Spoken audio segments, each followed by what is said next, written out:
2026 சட்டமன்ற தேர்தலில் பொது சின்னம் கோரி தேர்தல் ஆணையத்தை மக்கள் நீதி மய்யம் கட்சியானது நாடியிருக்கிறது. விவரங்களோடு இணைகிறார் நமது செய்தியாளர் ரமேஷ். வணக்கம் ரமேஷ், இது தொடர்பான விவரங்கள். சின்னம் கேட்டு தேர்தல் ஆணையத்தை நாடியிருக்கிறது மக்கள் நீதி மய்யம். டிசில் உள்ளிட்ட 3 பொது சின்னங்கள் கேட்கப்பட்டிருக்கிறதாக தகவல் வெளியாகி இருக்கிறது. மக்கள் நீதி மய்யம் கட்சியை பொறுத்த வரைக்கும் 2018ஆம் ஆண்டு கமலஹாசன் தொடங்கினாரு. 2019ஆம் ஆண்டு நாடாளுமன்ற தேர்தலில் பொது சின்னமாக டார்ச்லைட் சின்னம் மக்கள் நீதி மய்யம் கட்சிக்கு ஒதுக்கப்பட்டது. ஆனா 2021 சட்டமன்ற தேர்தலில் புதுச்சேரியில மட்டும்தான் மக்கள் நீதி மய்யம் கட்சிக்கு பொது சின்னமா டார்ச்லைட் சின்னம் கொடுக்கப்பட்டது. தமிழகத்துல மக்கள் நீதி மய்யம் கட்சிக்கு 2021ல பொது சின்னம் கிடைக்கல.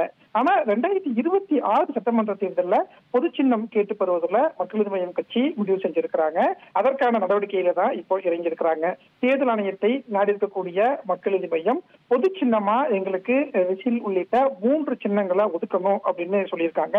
டிசம்பர் மாதம் இறுதியில தான் தேர்தல் ஆணையம் இந்த பொது சின்னத்தை ஒதுக்குவாங்க அப்படிங்கிறதுனால அதற்கு முன்னதாகவே பதிவு செய்யப்பட்ட அரசியல் கட்சிகள் பொது சின்னம் கோரி தேர்தல் ஆணையத்தை நாடக்கூடிய வகையில இப்போது மக்கள் நீதி மய்யமும் தேர்தல் ஆணையத்தை நாடியிருக்கிறது. விவரங்களுக்கு நன்றி ரமேஷ்.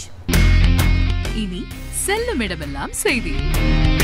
தந்தை டிவியின் வாட்ஸ்அப் சேனலை ஃபாலோ பண்ணினா செல்ல இருக்கும் இடமெல்லாம் செய்தி. இதோ QR கோட் இப்பவே ஸ்கேன் பண்ணுங்க, ஃபாலோ பண்ணுங்க.